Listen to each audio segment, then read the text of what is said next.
find yourself at such a low level if you've just gone through a breakup with someone on the avoidant side? Why do you feel so lost in this breakup?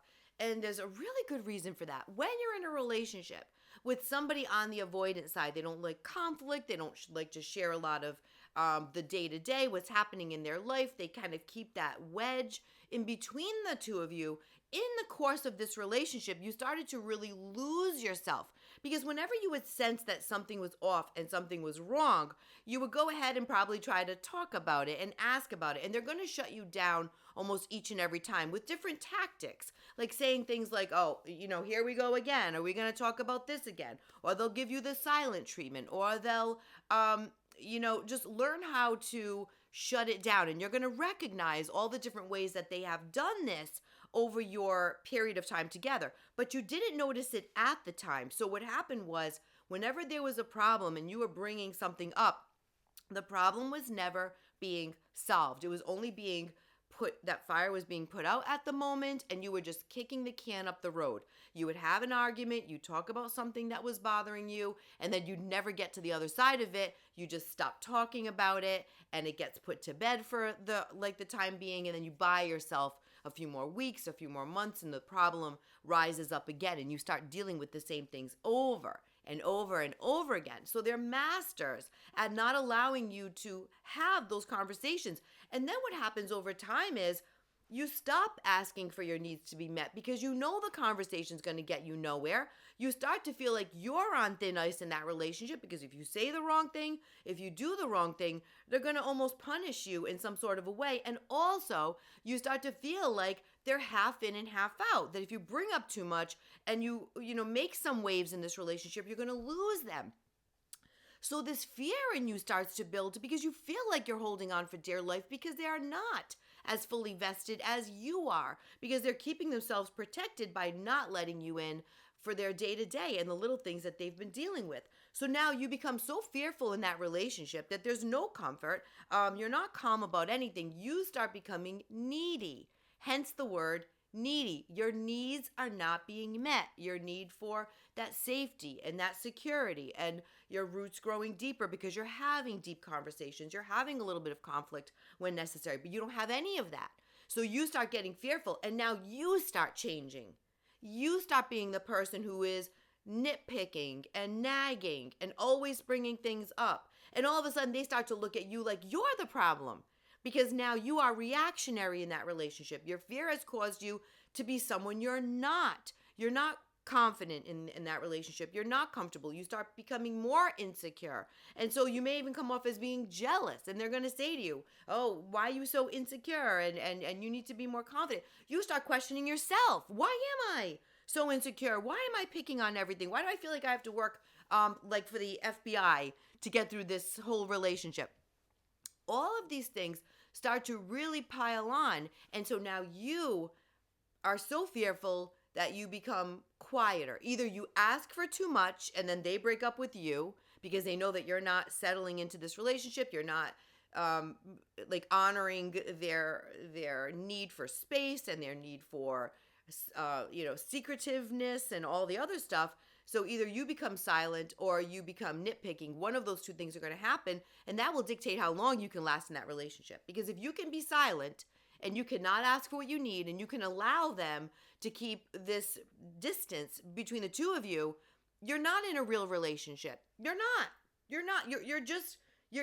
just making it work. You're just going along to get along. And then you start to lose yourself in this relationship. On the flip side, if you continue to not be satisfied here and you're always getting a little bit jealous and nitpicking and nagging and all of the other things that we do when we're feeling like our needs aren't being met, then either you're going to find the courage to leave, which a lot of people don't, or you're going to become almost codependent, where you just stop it and you take care of their needs, making sure they're okay, making sure they're comfortable. You don't ask too much. You don't disrupt this peace that you found in the middle. It's not peaceful at all, but it's where you kind of give in to what it is they need from you. So then when you continue in this kind of a relationship, you're so much less of who you could be because you're not really in that relationship. You're just trying to keep the peace. You're just trying to keep the peace. And then when the breakup happens, you realize you lost yourself. you have totally and completely lost yourself. You don't know who you are anymore because you've been just a person trying to keep that relationship afloat, even though the other person wasn't really plugged in. So you weren't really in a relationship at all. You might have been with someone emotionally unavailable and you didn't even realize it. And so you find yourself at this low point. You don't even know what you need anymore. You don't know how to make relationships work. You don't know what happened there. You don't know what else you could have done to make that relationship work. And they on the other end are looking at you like you got so needy and you're always asking for more and you were never happy and you were having all this trouble in the relationship. It becomes chaotic. This pattern that you both fall in, it needs to be stopped. That breakup 100% had to happen. Because these two people can never come back at that capacity. You have to come back completely different. Because not only were they in there in an unhealthy manner, now you were in there at a very unhealthy level. So someone's going to get healthy in this breakup. Let it be you. First and foremost. They're going to do their thing. Let them do their thing. You get healthy first. Because then you can make a really good decision as whether or not you want to get back in there and put in the work that it takes to make that relationship work, knowing that they also have to come to the table, recognizing that they have to change as well. So work on you after any breakup. And I know that sounds like, oh gosh, what does that look like? How do I do that? All I care about is getting back together. You can still care about getting back together. You can still care about, I love this person. I want to make this work. I want this person back in my life. I'm on board. Whatever you want, I want for you. But first get yourself healthy so you can say, okay, I wasn't even listening to my own needs in the end. I let my own needs go just to maintain in that relationship, just to stick in that relationship and hold that person close. But how did it feel to just keep holding on for dear life to someone who's always slipping away? That's not how it should be. You should be in a relationship where no matter what the problems are, you're both just as dedicated. You're like, yeah, we're getting through it, me and you.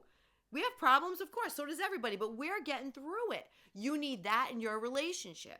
So if they weren't providing that, unless they show up differently, you're not going to want that after you heal just a little bit. You're going to be so exhausted that you're not going to want to get back into that relationship at that level if that's what they bring and they're not going to do any better. So get yourself healthy first, regardless of whether or not you want that person back. If you want them back, and you're going to look at that in a completely different way after you feel like you have your feet under you again.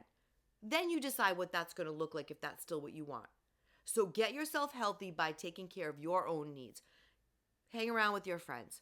Pay attention to your hobbies, your interests, your job satisfaction, your health and wellness, your family ties. Do a complete audit of your life and say, I need to find myself again because I lost myself in that relationship because you did. You did. And it's okay. It's okay. A lot of us do that. But find yourself first. Stand on your own 2 feet. Find your balance.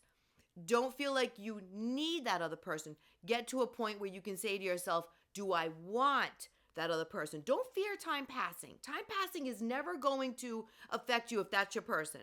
It's not. I don't care what you do while you're separated. I don't care if you date other people and they date other people. You live a whole complete life. If that's your person, you're going to circle back around and they're going to be part of your life. So concentrate in finding yourself because you got very unhealthy in that relationship. You know you did. You know you did. It's okay. You are in total control of regaining yourself. Regain yourself. Find yourself again. And then decide what you want to do. That's what it takes. That's what it takes. When you get into a relationship with an unhealthy person, you're going to become unhealthy. So instead of looking to how do you make them better, first figure out how to make yourself better. How to take care of you first and foremost, because you can control that. And that's the greatest love of all is you. So take care of you first. Get yourself healthy again. And the people that are going to be in your life have to meet you there. There's no more going down to that level. They've got to meet you there. When you're in a relationship, you're either going to be pulled down to that person's level or you're going to make them rise to your level. Those are good relationships. Those are good relationships. So get here, stay here. And the person who's for you, we're going to lift them up. Everybody's going to drop down every so often. That's fine. You're never going to be exactly the same, but you can be so much better than what you were. So pay attention to that breakup, what was actually happening, where you found yourself at breakup, and how do you pick yourself up, find yourself again, and do so much better on the other side. You could do this.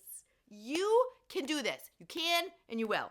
And every morning you wake up, you say to yourself, just get through today. Because that's all you need to do is start piecing those days together. All of a sudden you have a good day, then a good week. And that's how it goes. You repair yourself. Put yourself into the place where you're taking care of you first. It's not selfish.